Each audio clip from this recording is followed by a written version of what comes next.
kalau misalnya lu kuliah S2 itu yang gue rasa yang lu pelajarin adalah bukan berarti lu beres kuliah lebih pintar daripada direktur HR di Indonesia ya, enggak juga gitu.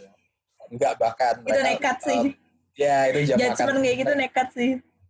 Kan jam terbangnya pasti lebih tinggi. Belum tentu lu lebih pintar juga dari orang yang memang udah lulus MT di HR, Management Training di HR gitu. Jadi balik lagi, yang lu dapat adalah yang gue pikirin pasti ya apa ya, mindset ya, kayak lu academic mindset lah gitu loh. Lu baca jurnal, lu jadi bahasa Inggris lu jadi lebih bagus, jadi bukan cuma bahasa Inggris basic doang, tapi dipolish kan kayak bahasa lu, pembahasan lu kayak baca riset gitu loh. Itu kan riset penting juga ya untuk lu ilmu-ilmu gitu loh. Jadi ketika emang lu kuliah, ya level ketika lu kerja lagi level lu udah bukan level baca artikel, tapi level lu mungkin baca jurnal gitu loh. Untuk praktek-prakteknya di dunia kerja. Nah, jadi ya dan orang-orang yang katakanlah kuliah apalagi ya nggak usah di luar negeri juga ya, mungkin S2 pasti lebih skill di sana tuh lebih sharpen gitu loh.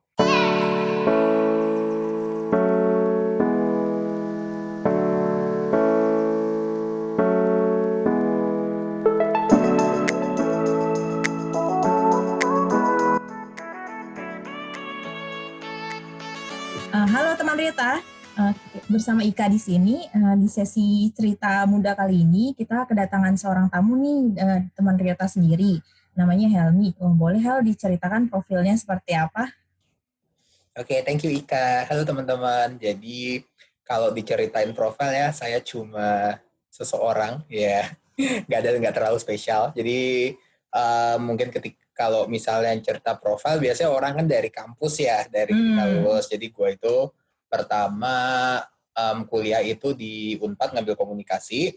Habis itu gue sempat kerja di PR agency, cuma habis itu gue ngerasa tuh setelah gue 4 tahun kuliah komunikasi, terus gue ke PR agency, terus gue ngerasa gue nggak cocok gitu. Jadi setelah gue kuliah 4 tahun, gue kerja 6 bulan, gue baru ngerasa kalau gue salah jurusan. Akhirnya gue murtad ke HR. Akhirnya gue tercemplung ke dunia HR, S2 ngambil di HR, dan sekarang kerja di HR juga. Gitu sih, Kak. Gitu sih. Nah, tadi kan sempat cerita nih, setelah 4 tahun kerja di PR, malah tahu ternyata bukan passionnya sendiri gitu. 4 tahun kuliah, Kak. 4 tahun iya, kuliah, 4 tahun kuliah, 6 bulan kemudian kerja di PR. Gue kayaknya udah gak ada di sini kalau 4 tahun kerja di PR sih. Udah putih rambut gue kayaknya. Emang sesusah itu Kak PR? Maksudnya apa sih yang challenging dari PR sendiri?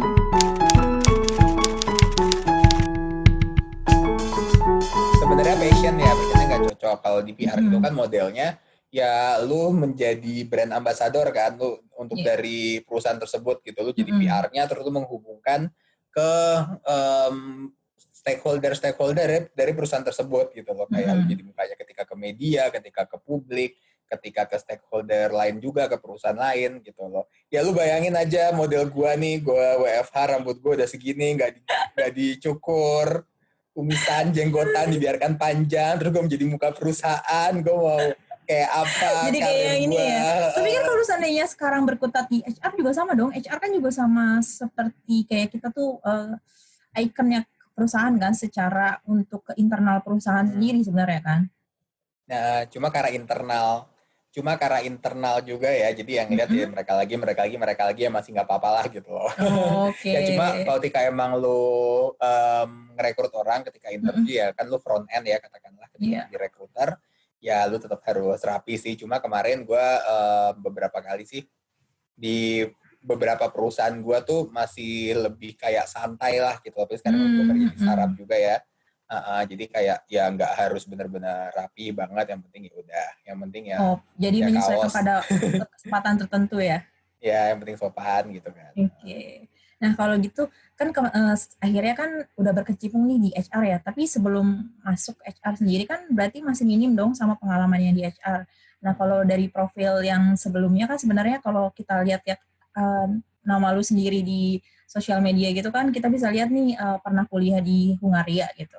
Nah, boleh cerita nggak sih sebenarnya pada saat kemarin dari yang PR sendiri background-nya kemudian pindah ke HR gitu kan, sebenarnya pada saat kuliah di sana ini yang di Hungaria pakai beasiswa ya? Oke, kan pakai beasiswa tuh. Tenang kok, orang-orang kayak gue aja bisa kok dapat beasiswa gitu, muka-muka kayak gue. Jadi Pertama kenapa sih nggak harus seserem, Hungaria gitu? nggak seserem itu.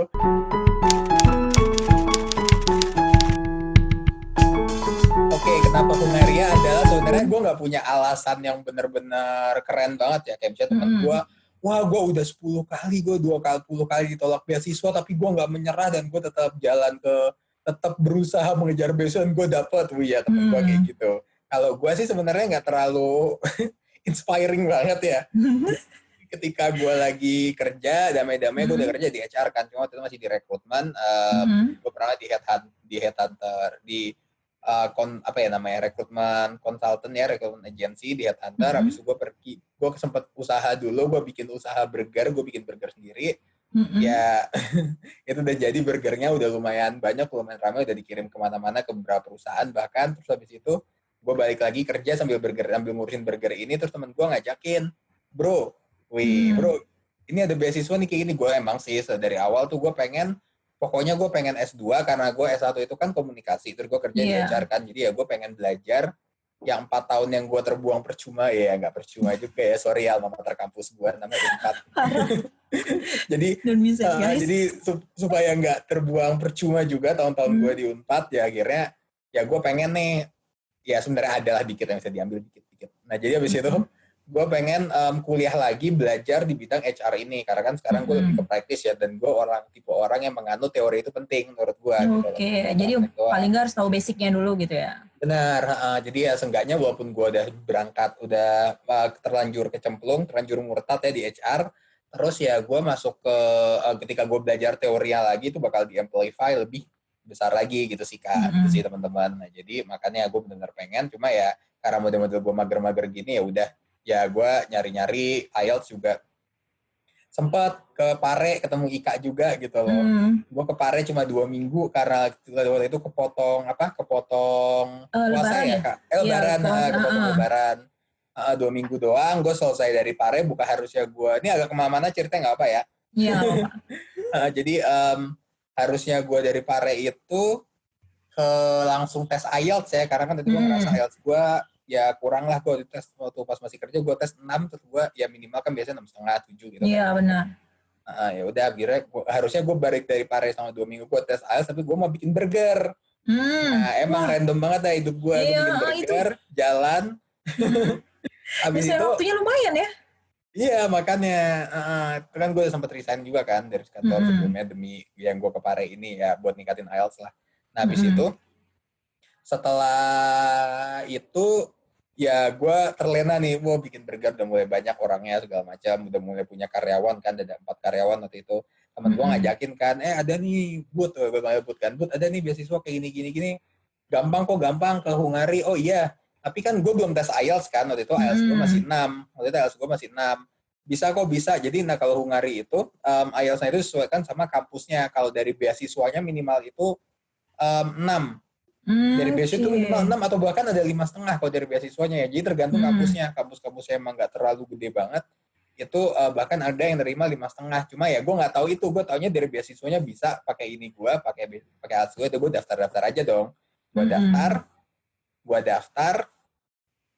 Habis itu ya udah gue jalan seperti biasa sambil bikin burger itu, tiba-tiba ya ini ya udah jalan nih, jalan di interview. Jadi dari kampusnya itu nih, sebenarnya kalau misalnya gue nge-apply beasiswa ya, menurut gue itu hoki juga termasuk juga. Dan gue bukan tipe orang yang pinter, ganteng, shiny gitu kan, kayak kakak Ika gini, enggak. Ya mana ada. Gue yang gembel-gembel aja lah modelnya. Nah jadi pas itu gue emang hoki banget karena beasiswa Hungaria ini baru yang pertama gitu loh. Lu bayangin kuotanya, jadi gue angkatan pertama banget, yang kuotanya itu 50. Kan gue 2016 berangkat ya. Harusnya dari 2013, tapi karena pemerintah kita yang luar biasa cepat dalam menanggulangi hal seperti ini, akhirnya 3 tahun jalan-jalan sampai Perdana Menteri datang. Terus akhirnya waktu itu lagi Jokowi kan baru masuk, belum lama naik juga, langsung digeber aja, udah pokoknya bisain ya udah jalan. Gua yang itu jadi bukanya cuma kayak 2 minggu doang beasiswanya. Wah, cepet jadi ya? dari kuotanya itu 50 orang, sekarang udah 100 orang sih. Dulu kuotanya cuma 50 orang buat S2 sama S3. Lu bayangin aja yang daftar cuma 35. Wow. Nah, yang lolos belasan. Dan ini Dan ketika gue tahun berikutnya ya, gue jadi PPI di PP Hungaria, langsung tuh tahun kedua yang apply 800, yang keterima 50 juga tetap. Tahun ketiga yang apply langsung berapa ribu, gue udah nggak tahu, itu udah baik banget. Jadi itu udah jadi incaran ya setelah itu ya. Udah jadi incaran. Jadi ketika emang orang udah pada tahu tuh orang pada nge-apply gitu. Nah pas gue tuh karena cuma buka sebentar doang, yang gue berterima kasih sama temen gue ini yang sekarang kerja di Hungaria ya. Ya akhirnya ya udah gue masuk, gue tes, dan akhirnya gue masuk ke berapa belas orang yang lulus ini gitu. Ya udahlah, kita jadi manusia pertama yang menempati negara Hungaria yang orang bingung di mana itu. Jadi Eropa bagian maksudnya jarang dengeran kan. Pas lagi awal-awal juga cukup kaget sih, maksudnya Hungaria gitu maksudnya. Dan dia buka kesempatan pun kayaknya kan belum pernah denger ya. Maksudnya kalau kita datang ke EHF gitu-gitu kan kita belum pernah dengar juga tuh. Jadi setelah Helmi dapat beasiswa tuh sempat datang juga akhirnya nyobain ke EHF gitu. Bener nggak sih ada Hungaria opening lagi nggak gitu-gitu tuh, sempat cari tahu juga tuh. Karena kan yang namanya kita pencari beasiswa mah mana aja dijabarin ya, yang penting kesempatannya datang gitu kan. Terus ada nggak? Ada. Oh belum tutup berarti ya, maksudnya? Belum tutup. Dengan gue berangkat, oh anjir yang berangkat model-model begini ada lagi, tutup gagal gitu, enggak lah ya? Ada maksudnya pada saat si Helmi lagi di mana namanya, lagi masih di Hungaria tuh sempat datang kan, ada EHF tuh bukan Indonesia kan, terus datang ke sana, jadi ada kayak kesempatan dari Polandia, kemudian ada juga dari si Hungarinya sendiri gitu. Itu kan yang negara-negara buka beasiswa cuma cukup jarang terdengar gitu kan. Iya sih, soalnya kayak Hungaria itu kan ya kayak Poland aja, Poland itu udah 60 juta penduduknya, itu maksudnya negara-negara Eropa Tengah ya, Ceko, Poland, Hungaria, sama satu lagi itu Slovakia. Di Eropa Tengah ini, jadi negara-negaranya kan bisa dibilang ya tanggung gitu loh. Maksudnya kalau misalnya dibilang kayak Eropa Barat juga belum semaju sana. Cuma kalau misalnya dibilang kayak Eropa Timur ya nggak sampai kayak Eropa Timur juga. Kalau Eropa Timur kan kita ngelihatnya kayak Romania, Azerbaijan gitu kan ya. Terus ada juga apa sih Eropa Timur itu? Yang Nia lah, ada Bosnia kayak gitu-gitu kan. Itu masih jauh ya perkembangannya. Masih oke lah, dari pendidikannya pun masih oke hitungannya gitu dibandingin yang sana. Dan emang beberapa emang bagus sih, emang kompetitif juga dibandingin ke yang Eropa Barat juga beberapa gitu sih. Nah jadi balik lagi, dari sana negaranya cuma ada 9,5 juta satu negara. Ya sama Jakarta, masih baikkan Jakarta ya. Iya benar, populasinya jauh banget. Belanda aja 16 juta kan. Iya, nah ini 9,5 juta, dan 9,5 juta ini lu buka beasiswa untuk 50 orang, itu sebenarnya wow banget sih, kayak segitunya mereka juga concern sama berusaha open ya, untuk membuka inian mereka juga, opportunity edukasi mereka ke dunia internasional juga gitu loh. Kayak di Polandia itu untuk beasiswa Polandia setahu gue buat Indonesia tuh cuma kayak 10 orang, nggak nyampe 25 orang. Under 10 lah rata-rata. Jadi kalau gitu lihat Hungaria memang jauh banget sih jadinya ya. Maksudnya keberaniannya dia dengan penduduk yang sedikit gitu kan. Dan itu ada S2 S3 ya beasiswanya. Jadi ya gitulah, gue akhirnya ikut. Terus gue ada proses seleksinya, bla bla bla bla bla bla. Habis proses seleksinya itu nih kocak. Kan tadi gue merasa IELTS gue 6 cukup ya. Tapi ketika emang gue masuk, ketika emang udah kan di kampus gue agak telat nih, temen gue nih udah, gue udah berangkat. Lu gimana Mi? Gue masih nunggu dari interviewer gue belum ada kabar. Kampret emang kampus gue. Jadi sebenarnya emangnya prosesnya si beasiswanya sendiri dulu atau si universitasnya ikut campur sih sebenarnya dalam proses seleksinya? Jadi enaknya itu adalah kegabung sih Kak. Jadi kayak pertama tuh gue daftar, itu gue dari beasiswa udah milih gue mau kampusnya mana ngambil. Nah jadi dari situ. Jadi ada opsi 3 itu ya? Lu boleh milih 3 kampus gitu. Dari ada listnya semuanya, sama ada kayak jurusannya semua. Gue yang human resource kan, gue yang fokus ke human resource ya. Gue pengen HR, gue nggak mau manajemen, nggak mau bisnis, semuanya HR. Jadi emang spesifik HR aja, itu konseling sih, HR konseling ya. Jadi ya gue masuk, itu ada namanya University of Wedge tempat gue masuk, gue daftar, abis itu langsung gue cuma daftar 1, pilihannya 3, gue cuma daftar 1 doang. Karena gue bener-bener maunya HR, gue mau sesuai pilihan gue nggak mau salah jurusan lagi ya. Kayak yang sesuai pilihan gue doang 1, abis itu ya udah itu doang. Kalau nggak keterima ya udah gue lanjut kerja gitu loh. Kapan-kapannya gue nyari lagi. Dan untungnya keterima sih waktu itu, alhamdulillah keterima. gue di interview segala macam ditanya tentang HR, ada 8 topik, gue suruh milih satu, ya gue pilih tentang HR in business gitu ya, pokoknya modelnya kurang lebih. Oh, lebih ke ini ya, kayak HR normal untuk manajemen HR sendiri di dalam perusahaan berarti ya? Interviewnya ya, habis itu baru deh gue lama nih, terus begitu gue dikasih tahu hasilnya, terus gue nyoba, ternyata di kampus gue itu gue baru tahu minimum IELTS-nya tuh 6,5, mati kan gue udah dapet nih, udah berangkat semuanya. Kayak kurang dari 1 bulan gue daftar IELTS, gue tes segala macam, gue berusaha mengingat-ingat waktu gue sama Ika belajar bahasa Inggris di sana di Pare, dan ya alhamdulillah lolos lah gitu, dapat sesuai minimum segitu, dan ya udah deh gue berangkat. Jadi ya nggak ada cerita ekstra, malah cerita konyol-konyol gitu sih. Jadi ya menurut gue sih emang pintar-pintar ngeliat jadi jalannya, dan pintar-pintar juga ngelihat kesempatan, cari-cari, karena sekarang tahu gue negara-negara tuh banyak banget yang buka, bahkan di Eropa Timur kayak Ceko, Eropa Tengah juga udah pada buka gitu loh. Jadi ya itu pasti lebih gampang kalau ketika lu, apalagi lu ngambil beasiswa luar ya, untuk bisa dapatnya gitu loh. Kalau dari sana sendiri berapa tuh living allowance yang dikasih sama beasiswa Hungaria gimana ya?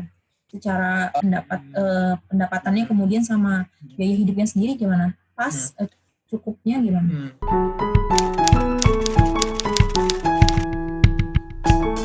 Sebenarnya sih pas ya, nggak bisa dibilang gede banget, gede juga enggak, cuma pas sih. Jadi kayak gua itu dapat total itu pas zaman gue ya, sekarang sih katanya udah lumayan naik sih, 80.000 foreign itu berarti satu foreignnya 50, mungkin sekitar sebulan itu kayak 5 jutaan 6 jutaan gitu deh. Oh, biaya hidupnya lebih murah ya dibandingin di ini. Oh, kursnya nggak terlalu jauh beda sama Indonesia berarti ya?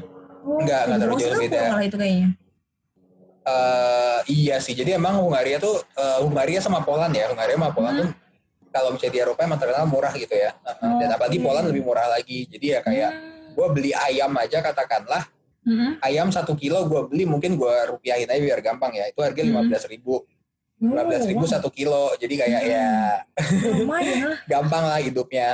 Tapi ya itu palingan kalau gue mau struggle, kalau misalnya gue mau sosok hedon kan, gue jalan ke Jerman.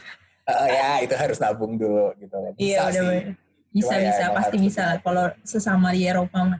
Nah, lanjut lagi Hel. Kalau pas lagi udah pada saat masuk ke studi kan istilahnya nggak punya sama sekali nih basic skill tentang HR-nya ya, maksudnya belum tahu, maksudnya adekan tahu juga dari pekerjaan sendiri kan ya. Susah nggak sih keep up sama materi yang kasih gitu? Habis itu ada nggak sih challenge sendiri yang bisa dinotet sama teman-teman ketika udah sampai di sini tuh, apa aja yang harus mereka persiapkan secara mental ataupun habit apa yang harus berubah karena pola pendidikannya sendiri berbeda nih antara si Indonesia ataupun Hungaria gitu.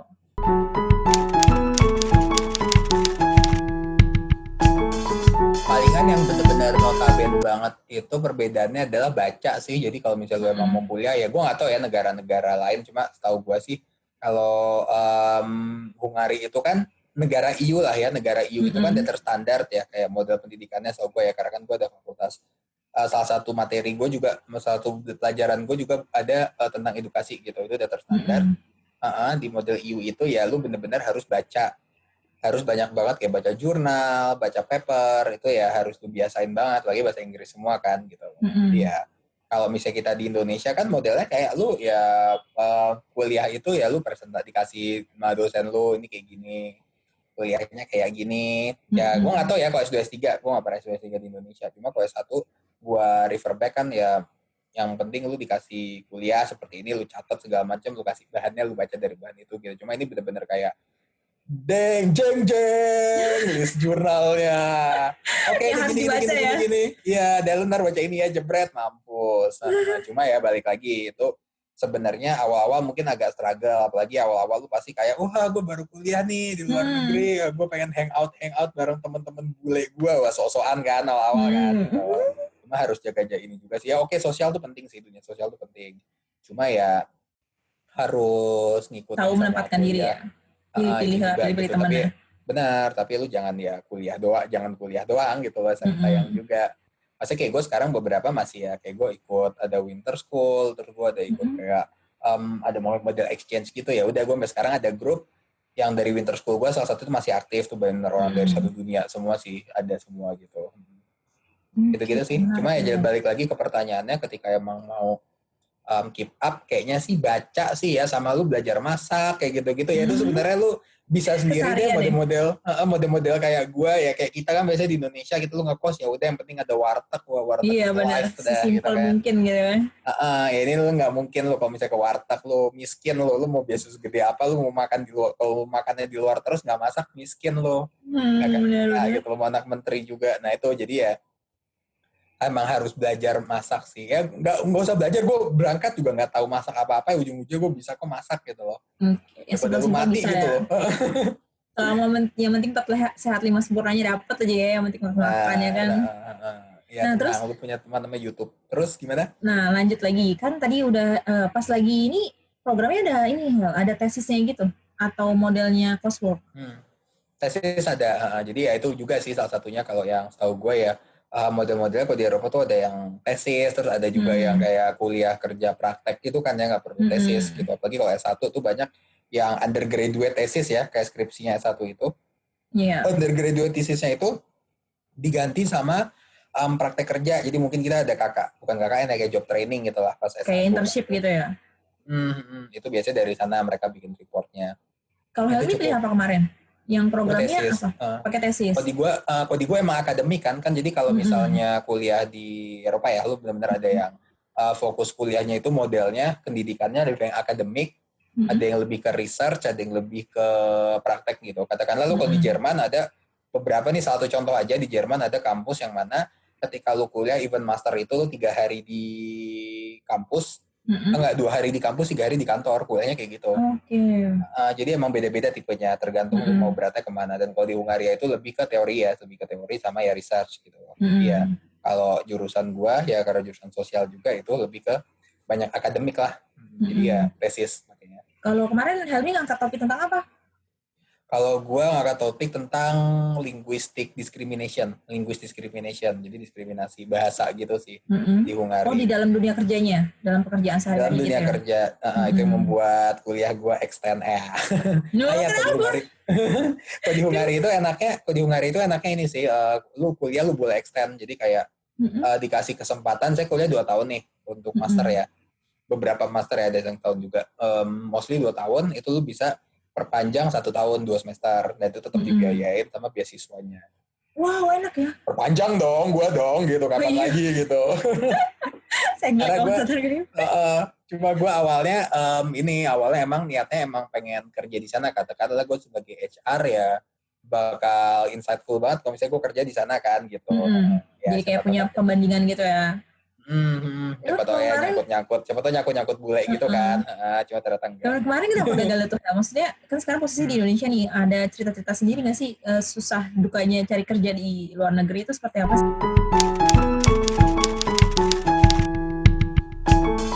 Terutama HR ya, kalau lo bidang yang lain mungkin lebih gampang. Tapi kalau misalnya bidangnya HR itu, mostly yang gue rasain adalah lo harus bisa standar bahasanya banyak gitu. Karena kalau misalnya standar Eropa itu bahasa, biasanya mereka itu bisa 2-3 bahasa di luar bahasa mereka gitu. Jadi ya teman gue tuh banyak bisa bahasa Hungari sama bahasa Jerman gitu loh. Inggris masuk juga ya. Sama sih gue rasa di Belanda juga gitu Kak. Jadi emang standarnya itu emang jadi standarnya itu emang bisa bahasa lain juga gitu loh. Dari kecil tuh emang udah ada kayak model-model course-nya di bahasa yang berbeda gitu sih. Kayak teman-teman gue tuh dari kecil juga sambil belajar, sambil ya sekolahnya sambil Jerman, sambil apalagi ada Serbia, apa aja kayak macam-macam deh, Rusia. Karena gitu. Ini ya lebih karena dia di EU, jadi dia tuh berusaha mendapatkan banyak talent-talent lain dari negara lain mungkin gitu, karena mungkin di negaranya sendiri ternyata kesulitan orang-orang yang suka HR dan sebagainya gitu ya, yang advance di HR gitu, atau gimana? Ini masih ngomongin standar bahasanya ya, jadi standar bahasa itu kalau orang-orang di EU itu adalah di negara-negara EU bisa 2-3 bahasa asing. Nah, jadi kitanya sebagai kandidat diharapkan untuk memiliki bahasa itu gitu. Nah, iya, jadi karena emang standar manusianya itu kayak gitu, standar penduduk EU seperti itu, ketika di HR itu di-expect lu bisa bahasa lain. Jadi kayak ya emang gue banyaknya dan terutama bahasa lokal ya, karena kalau HR itu kan dealing with local employee lah katakanlah ya pasti ya. Ya kan nggak mungkin lu tiba-tiba ada di Indonesia lu buka tapi lu pengen karyawannya nggak ada orang Indonesianya, apanya expat Iya, semua gitu. nggak mungkin. Tiba-tiba lu Sedemo Ika itu bikin perusahaan. iya, Ika buka perusahaan di mana mungkin katakanlah di Jepang tapi lu nggak mau ada orang asing. Lu nggak mau ada orang Jepang, kalau orang asing semua yang boleh masuk kan udah Iya, gila nggak lu mungkin. gitu loh. Bikin negara sendiri aja udah suka sama suami lu. Nah, jadi ya balik lagi Ika udah punya suami ngomong-ngomong. Nggak bisa lu pada deketin.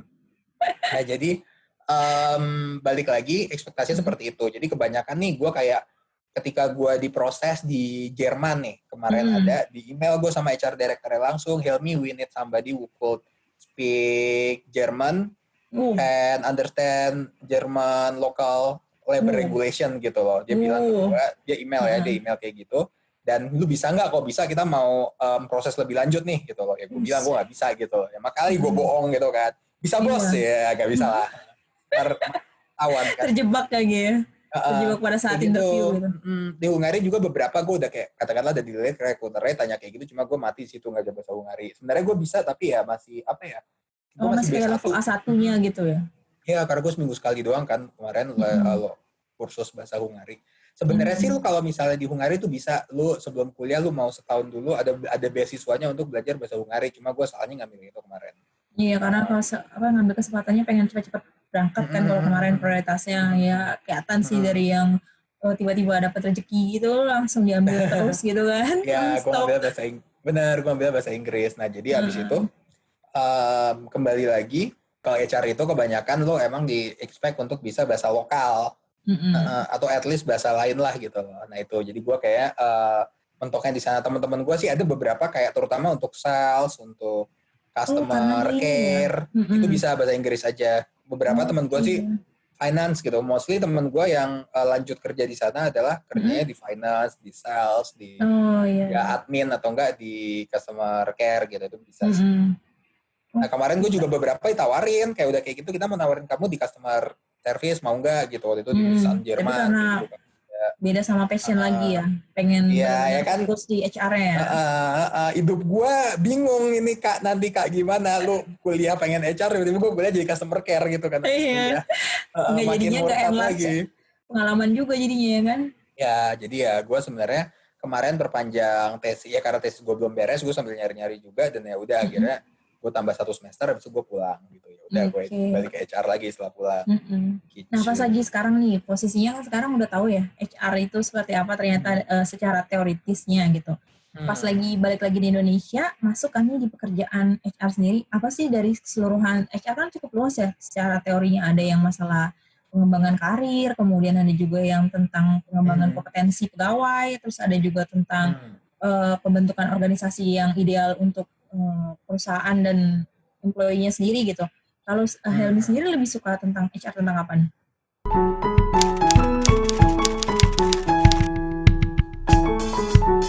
Sebenarnya bingung ya kalau ditanya tentang apa. Gue benar-benar pengen belajar semua sih. Kayak awalnya kan gue berkecimpung itu di rekrutmen nih ketika gue awal-awal lulus kuliah S1 ya. Gue di rekrutmen, gue mostly di rekrutmen. Terus gue pulang juga gue sempat di startup namanya Warung Pintar, itu juga di rekrutmen juga. Terus sekarang gue pindah ke Bread Story, itu kayak wedding commerce gitu ya. Itu sekarang gue jadi HRBP lah, namanya people partner gitu. Itu lebih ke HR-nya yang emang ngarahnya ke bisnis untuk ngembangin ini untuk apa ya, gimana caranya HR itu, gimana caranya talent-talent itu emang sesuai dikembangin sesuai kebutuhan bisnis juga, katakanlah kayak gitu. Bisnis partner lah, katakanlah lu duduk sama bisnis partner sama manajemen perusahaan untuk develop ini perusahaan dari strukturnya gimana sesuai arah bisnisnya kayak gitu kurang lebih. Nah jadi kalau awalnya itu gue rekrutmen ya, gue suka juga rekrutmen front end-nya kan, kayak paling depan kayak lu salesnya katakanlah lu ngerekrut orang, lu interview orang, terus akhirnya lu masukin kira-kira apa ya, cari orang yang sesuai sama perusahaan tuh kayak gimana. Nah itu yang paling depannya kan, nanti masuk ke dalamnya tuh ada kayak OD-nya tadi yang lu bilang ya, organizational development, kira-kira yang sesuai itu struktur perusahaan, kayak perubahan perusahaan itu, kayak efisiensi itu kayak gimana, yang sesuai kebutuhan bisnis juga. Terus ada training and development juga tadi ya, L&D, learning and development ya, itu yang untuk pengembangan potensi karyawan. Kira-kira ada gap ada gap itu yang ada gap di perusahaan dari satu gap itu gimana caranya lu nge-train karyawan biar bisa memenuhi gap itu gitu loh. Jadi kalau misalnya HR kan intinya 3 ya, bisa build itu nge-training tadi, nge-buy atau enggak rekrut, ditaruh gapnya dengan orang dari luar karyawan baru, atau lu borrow, lu pinjem, lu buat nyelesain yang gap di situ aja dulu sementara gitu. Jadi ya kalau ditanya gue pengennya kemana sih, gue lagi senang-senangnya sih ngerjain banyak hal gini, karena kalau di Story juga itu kan benar-benar ya bisnis partnernya ini kan gue namanya people partner ya. People partnernya ini gue juga lumayan ngerjain banyak hal sih, kayak gue bikin training, gue juga bikin kayak efisiensinya juga, kira-kira struktur kayak gimana, terus gue juga ada performance appraisal juga dari orang, gue kayak ikut kalibrasi, kayak ya udah lu gimana cara menilai performance orang, apa aja yang dinilai, bikin standar kompetensinya. Jadi emang sebenarnya ilmu HR tuh dekat Cukup banget luas ke ya. manajemen ya. Beberapa sih namanya bukan HR, maksudnya nggak harus Manajemen people ya. ya, terutama lu ke perusahaan-perusahaan kecil lu bisa banget nggak ada HR-nya gitu loh. Karena fungsi HR itu sebenarnya udah bisa masuk ke manajemen. Katakanlah ya every manager is an HR manager, itu salah satu untuk bahasanya. Jadi ya lu kalau misalnya udah jadi manager, lu udah jadi posisi leadership, lu harus bisa HR karena kan lu punya anak buah ya. Iya, harus Even nggak punya harus dikembangkan. jadi lu punya anak buah, lu harus manage anak buah lu ya, nggak bisa HR terus yang manage anak buah lu ya, lu harus bisa. Jadi emang ilmu HR sebenarnya udah masuk gitu loh, kayak asimilasi ke semuanya. Finance juga. Jadi kalau misalnya minimal manager lu harus bisa HR, manage orang. Finance lu harus ngerti finance, manage budget, manage cost, manage capital di divisi lu. Lu harus bisa sales juga, negosiasi segala macam, itu ilmu-ilmu yang emang rekat sih ke sana. Cuma ada divisi HR sendiri itu yang fokus ke secara besar bikin strukturnya. Harusnya kayak gitu ya HR. Ada beberapa yang HR itu masih dinilai administratif banget ya, balik lagi tergantung kebutuhan perusahaan gitu. Kalau emang kebutuhan perusahaannya HR cuma administratif doang, cuma yang penting gaji karyawan, tepat waktu, terus juga kayak ada hal-hal terkait administrasi, kayak model-model peraturan tuh harus nyamain, terus kayak semua Kayak semua PKB gitu ya. dokumen-dokumen ya mungkin kayak gitu ya, dokumen-dokumen harus Perjanjian sama kerja semua ya itu. bersama gitu. Ya itu biasanya itu bisa ke law juga kan. Jadi gitu sih, tergantung kebutuhan perusahaan. Kalau emang perusahaan menilai cara itu udah strategis, itu biasanya ada divisi satu sendiri. Ya makin gede perusahaannya ntar makin dibesarkan juga. Ya kita sebenarnya mau ngelihat di perusahaan itu posisi tersebut strategis atau enggak tinggal ngelihat dari levelingnya. Kalau misalnya katakanlah udah ada Chief Human Resource Officer, berarti dia emang memandang HR itu sampai level chief di perusahaannya gitu loh. Biasanya kalau perusahaannya udah gede dan emang dinilai itu penting banget.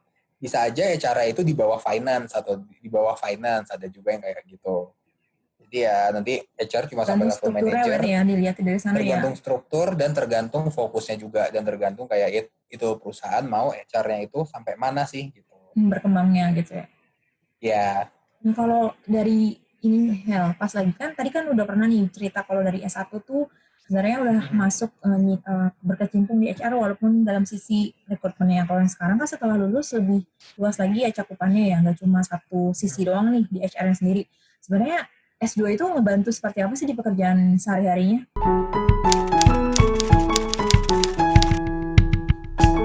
Kalau misalnya lu kuliah S2 itu yang gua rasa yang lu pelajarin adalah bukan berarti lu beres kuliah lebih pintar daripada direktur HR di Indonesia ya, enggak juga gitu. Enggak, bahkan Itu mereka nekat sih. ya itu jam makan Judgement kayak gitu nekat sih. kan jam terbangnya pasti lebih tinggi. Belum tentu lu lebih pintar juga dari orang yang memang udah lulus MT di HR, Management Training di HR gitu. Jadi balik lagi, yang lu dapat adalah yang gue pikirin pasti ya mindset ya, kayak lu academic mindset lah gitu loh.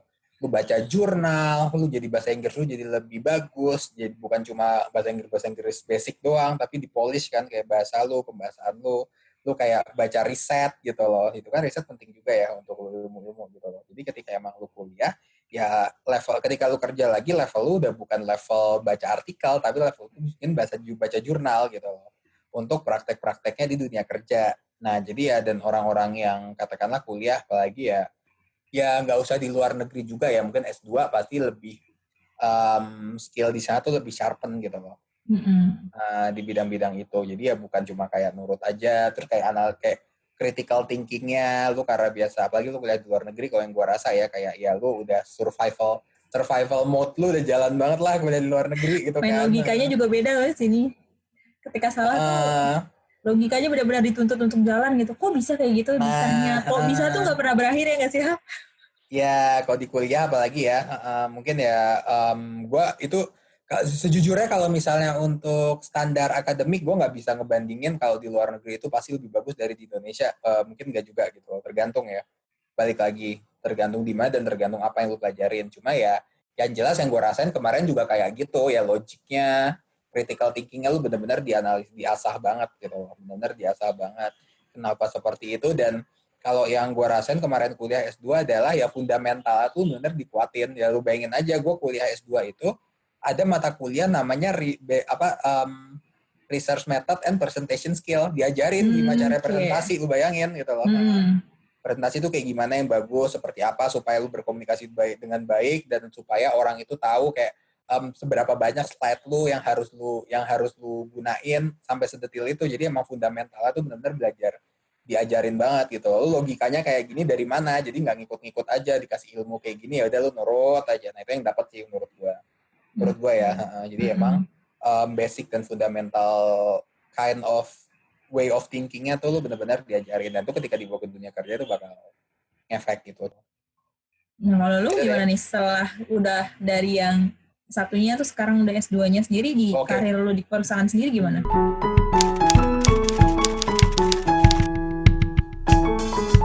Kalau misalnya kalau gue sih ngerasa nggak harus sih ketika lu mau karir, lu mau belajar lebih dalam ya kayak kalau gue kan awalnya gitu ya, gue pengen belajar lebih dalam di bidang tersebut di HR, makanya gue kayak kuliah dulu. Cuma sebenarnya itu nggak harus kayak gitu karena ya lu bayangin aja sekarang itu anak-anak yang katakanlah manajemen trainee di perusahaan yang emang program manajemen trainee itu bagus ya bisa jadi mereka lebih pintar dari anak yang kuliah PhD gitu loh. Karena karena dia langsung aktualisasi sama case-case perusahaan ya. Ya, case perusahaan dan kurikulumnya itu pun selalu diupdate. Mereka punya orang HR sendiri yang khusus di fokus learning and development. Gitu. Kalau misalnya di gua nih kan gua berstory itu kan Tokopedia Group ya. Itu Tokopedia itu ada Nakama Academy gitu loh. Nah, jadi emang ada akademinya sendiri. Nah, jadi ya balik lagi orang-orang yang emang di situ bisa jadi lebih pintar karena dia lebih turun langsung. Ya kayak modelnya si orang Jerman kuliah di Jerman yang tadi 2 hari di kantor, 2 hari di kampus, 3 hari di kantor gitu ya. Cuma ya ini kan benar-benar kurikulumnya didesain sedemikian rupa supaya lu bisa tracknya cepat di bidang trainee lu ini. Mungkin ya bisa HR, bisa marketing dan lain sebagainya. Gak cuma share doang ya, dan lu bisa langsung maju di sana dan lu dimentorin sama orang-orang yang emang praktisi langsung gitu loh. Beda kalau sama kuliah, kalau tujuan lu adalah buat research atau buat jadi dosen atau buat berkutat karir di bidang akademis, itu kayaknya lu nggak mungkin kalau di perusahaan kan. Emang udah benar-benar lu belajarnya ya di kampus, lu harus S2, harus S3 gitu. Nah, tapi kalau misalnya mau kuliah tuh nggak harus, karena ya gue juga punya banyak teman yang emang kuliahnya S1, katakanlah nggak usah S2, dan kuliah bahkan bukan HR ya. Ada yang teknik mesin, ada yang ada yang molecular biology gitu loh. S1-nya, terus tiba-tiba dia emang berkutat di HR, dan itu ya orangnya bahkan pintar-pintar gitu. Gue bilang bisa bahkan lebih pintar dari gue, dia udah levelnya udah kayak senior manager, dan lain sebagainya. Jadi ya nggak harus kayak gitu. Cuma balik lagi, ya kalau misalnya gue jadi HR di Learning and Development, gue menerapkan kurikulum tersebut untuk di anak-anak manajemen trainee gue, ya anak manajemen trainee gue bisa mendapatkan hal itu gitu loh. Jadi ya nggak bisa dibilang lu kuliah ya?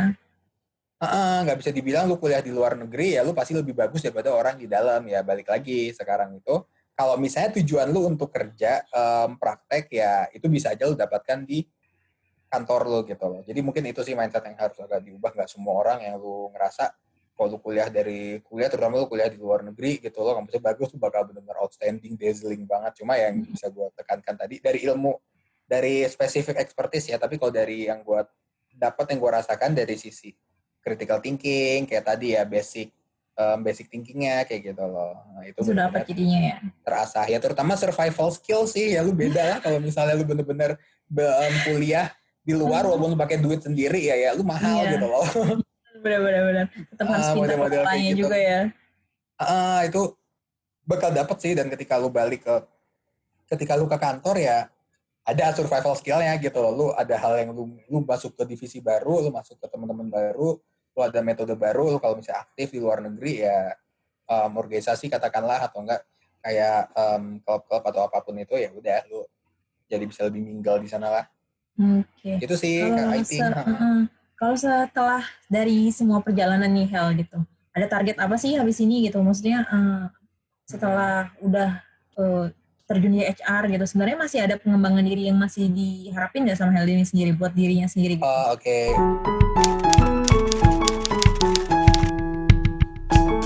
Oh, gue justru banyak. Gue bahkan dengan even gue udah kuliah HR pun, gue ngerasa gue masih banyak lag-nya di sini sih.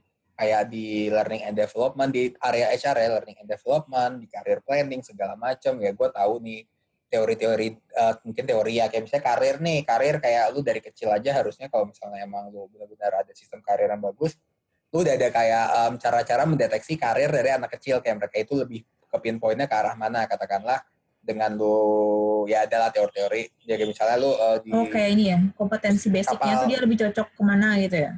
Maksudnya bahkan secara pribadinya tuh lebih ke psikologisnya, lebih cocoknya dia punya talenta di mana kayak gitu-gitu ya?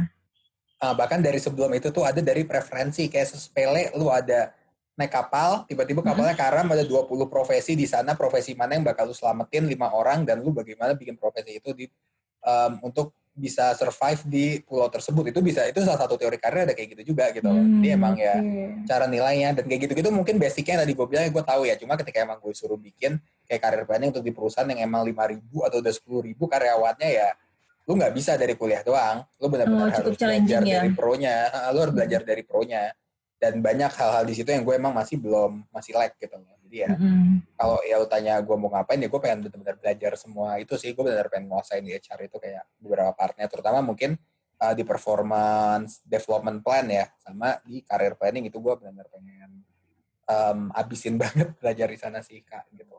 Oke, buat pertanyaan terakhir nih Hel, kalau seandainya ada anak muda lain gini yang mau lanjut kuliah gitu dengan dengan latar belakang macam-macam deh ya kita anggapnya gitu. Kalau Helmi sendiri apa sih apa ya maksudnya kesenangannya ketika berkuliah dapat kesempatan kuliah di luar negeri itu sendiri, apa yang mau apa ya jadi iming-iming teman-teman buat nggak patah semangat nih, karena kan kita tahu ya dapat beasiswa itu nggak semudah itu, kemudian masih ada kesan gengsi dari beasiswa itu sendiri, bahkan kadang butuh sebenarnya persiapannya setahun 2 tahun mungkin nggak bisa juga selesai begitu aja gitu, maksudnya panjang kan banyak juga nih jadinya dia mungkin karena alhamdulillah dapat rezeki lain, tapi ada juga yang akhirnya memutuskan untuk berhenti karena nggak yakin lagi nih sama kesempatannya. Sebenarnya apa sih hal menarik yang mau Helmi sharing gitu tentang apa istimewanya berkuliah di luar negeri, kemudian gimana supaya mereka tetap semangat nih dalam mencari kesempatan beasiswa?